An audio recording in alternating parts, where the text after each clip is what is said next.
أعوذ بالله من الشيطان الرجيم. بسم الله الرحمن الرحيم. إنا أرسلناك بالحق بشيرا ونذيرا ولا تسأل عن أصحاب الجحيم. ولن ترضى عنك اليهود ولا النصارى حتى تتبع ملتهم. قل إن هدى الله هو الهدى ولئن اتبعت أهواءهم بعد الذي جاءك من العلم ما لك من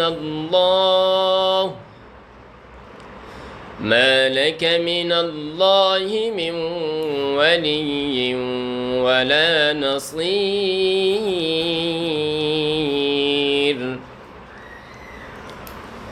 الذين آتيناهم الكتاب يتلونه حق تلاوته أولئك يؤمنون به ومن يكفر به فأولئك هم الخاسرون. يا بني إسرائيل اذكروا نعمتي التي أنعمت عليكم وأني فضلتكم على العالمين. واتقوا يوما لا تجزي نفس عن نفس شيئا ولا يقبل منها عدل ولا تنفعها شفاعة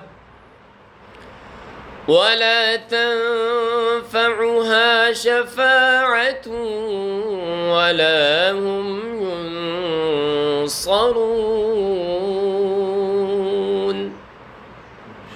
صدق الله العظيم.